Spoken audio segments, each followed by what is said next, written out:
प्रिय विद्यार्थियों, नमः संस्कृताय। आज हम पढ़ेंगे कक्षा 10 सैमुषी का मंगलाचरण।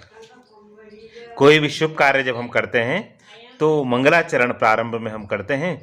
तो जैसा कि आप लोगों देखते हैं अपने सामाजिक जीवन में भी, जो भी कोई कार्य प्रारंभ किया जाता है ना, चाहे कोई शादी ब्याह का हो, कोई नवीन भवन के उद्घाटन का हो, कोई भी कार्य हम प्रारंभ करते हैं तो पहले ईश्वर का स्मरण करते हैं, भगवान का ध्यान करते हैं। तो उसी क्रम में हम भी जब और पढ़ाई प्रारंभ कर रहे हैं तो आपके पाठ में सर्वप्रथम जो दिया हुआ है वह है मंगलम।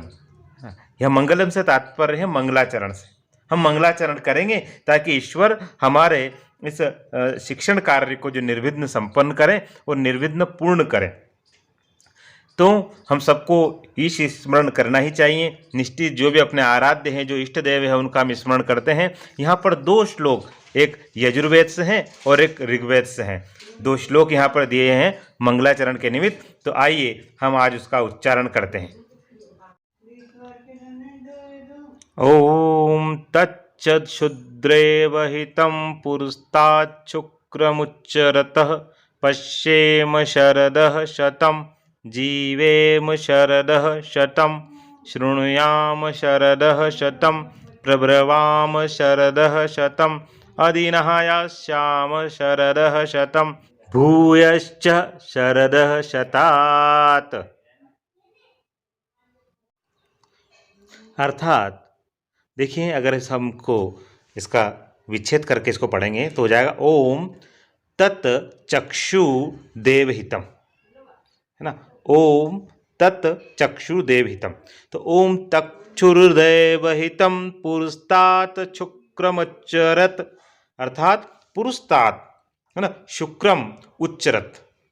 अर्थात इसका अर्थ हम करेंगे कि देवों द्वारा निरूपित या देव के द्वारा स्थापित, देवताओं द्वारा स्थापित जो है ये शुक्ल वर्ण का नेत्र रूप सूर्य पूर्व दिशा में ऊपर उठ चुका है। अर्थात जो सूर्य हैं उसको नेत्र की उपमा यहाँ पर दी गई है।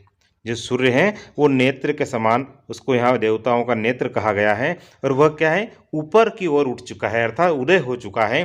पश्चिम शरद शतम। और यहाँ पर कैसे देखें, हम कल्पना की जा रही है, कामना की जा रही है, मंगल कामना की जा रही है कि पश्चिम शरदम शतम, अर्थात शरद शतम का मतलब हम जो है पश्चिम शरदम शतम, शरद में होता है शरद ऋतु को, अर्थात शरद शतम मतलब 100 ऋतुएं को, शतम में होता है 100। अर्थात भारतीय संस्कृति में और व्यक्ति की जो औसत आयु है 100 वर्ष मानी गई है। ये वो 100 वर्ष जीता है ना। उसी के अनुसार हम देखें कि 4 जो है और आश्रम की उसमें उसको विभाजित किया गया है ना। पहला होता है ब्रह्मचर्य आश्रम, फिर गृहस्थाश्रम, है ना, फिर संन्यास आश्रम और फिर वानप्रस्थ आश्रम, है ना। संन्यास आश्रम और फिर वानप्रस्थ आश्रम। तो इस प्रकार हम देखें कि यहाँ पे कामना की है पश्चिम शरदः शतम। पश्चिम यानी देखना, कब तक, 100 सालों तक हम सब अच्छा शुभ देखते रहें, शुभ कार्यों को देखते रहें। जीवेम शरदम शतः, है ना। अर्थात शरदः शतम का मतलब है कि 100 वर्षों तक हम जीवित रहें, 100 वर्ष तक शरद ऋतुओं को हम देखते रहें, है ना, अच्छा जीवन जिए। शृणुयाम शरदः शतम, 100 वर्षों तक जो है हम अच्छा सुनते रहें। प्रब्रवाम शरदम शतम, और 100 वर्षों तक हम शुभ बोलते रहे। शतम का तात्पर्य यहाँ पे 100 से। प्रब्रवाम, ब्रुवाम होता है बोलना, प्रब्रवाम शुभ बोलते रहें, अच्छा बोलते रहें। अदीना श्याम शरद शतम, और 100 वर्षों तक हम दीनता को प्राप्त न करें। अदीना, है ना, अर्थात दीनता को प्राप्त नहीं करें, अर्थात स्वावलंबी बने रहें, है ना। स्वावलंबी भी एक अपने आप में जो है जीवन का एक बहुत महत्वपूर्ण अंग है, अर्थात हम स्वावलंबी रहें। तो यह भी कामना, ये भी प्रार्थना जो ईश्वर से की गई है। अदीना श्याम शरदः शतम, हम 100 वर्ष तक जो है और स्वावलंबी बने रहे। भूयश्च शरदम शतम, वो 100 वर्षों के पश्चात भी यह सब चलता रहे, अर्थात उसके बाद भी ये सब क्रम चलता रहे। अर्थात हे ईश्वर, अगर हम 100 वर्ष से अधिक हमारा जीवन हो तो भी उन सब में हम शुभ देखते रहें, शुभ बोलते रहें, शुभ सुनते रहें और शुभ हमारा जीवन हो। 100 वर्षों तक का जीवन हमारा कैसा रहो, मंगलमय रहे हमारा।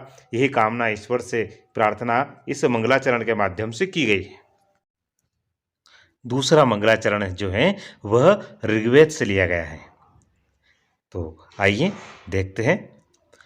आनो भद्रः क्रतवो यन्तु विश्वतो अदब्धासो अपरितास उद्भिदः देवानो यथा सदमिद वृधे असन्नाप्रायुवो रक्षितारो दिवे दिवे।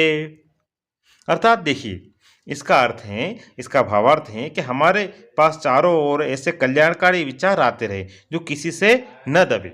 आनो भद्रवा कतो यंतु विश्वत हो, अर्थात चारों ओर से हमारे ऐसे जो हैं और विचार आए जो अच्छे विचार, सुविचार, जो किसी से दबे नहीं, अर्थात उनमें किसी प्रकार की बाधा नहीं हो, कोई आसुरी शक्तियाँ उन्हें रोक नहीं सके, उन्हें कहीं से बाधित नहीं किया जा सके, एवं अज्ञात विषयों को प्रकट करने वाले हो और प्रगति को न रोकने वाले। अर्थात हमारी जो प्रगति है वह रुके नहीं, है ना। हम निरंतर जीवन में प्रगति करते रहें, विकास की ओर बढ़ते रहें, उन्नति करते रहें, है ना। और ऐसे विचार को किसी प्रकार से कोई आसुरी शक्ति, कोई ऐसी बुरी शक्ति, ताकत उन विचारों को रोक न सके, वो बाधित न हो किसी प्रकार, और वो हमारा कल्याण करते रहें। तो एवं अज्ञात विषयों को प्रकट करने वाले हों और प्रगति को न रोकने वाले हों। जो अज्ञात हैं उन विषयों को भी प्रकट करने वाले हों, अर्थात जिसके बारे में हम नहीं जानते हैं, जिसका ज्ञान हमको नहीं प्राप्त है, ऐसे अज्ञात विषयों का भी ज्ञान हमें प्राप्त होता रहे, है ना। और हम उन्नति की ओर जो है अग्रसर होते रहें। और आगे कहा गया है इसमें कि देवो नो यथा सदमिदम वृधेयस असन्नाप्रायुवो रक्षितारो दिवे दिवे, अतः सदैव जो देवगण हैं, जो प्रतिदिन हमारी वृद्धि के लिए वह तत्पर रहे, अर्थात हमारी रक्षा में वह तत्पर रहे। हमारी रक्षा करने वाले जो देवगण हैं वो हम जो वृद्धि करें, जो उन्नति करें, उसमें हमारा सहयोग करें और उसके लिए तत्पर रहें, ऐसी कामना जो है और इस मंगलाचरण के माध्यम से की गई। तो ये हमारे दोनों मंगलाचरण हमने आज पढ़े हैं। तो निश्चित ही आप इनको बार बार दोहरान करें, पढ़ें और इनका अर्थ समझने का प्रयास करें। इति शुभम। नमः संस्कृताय।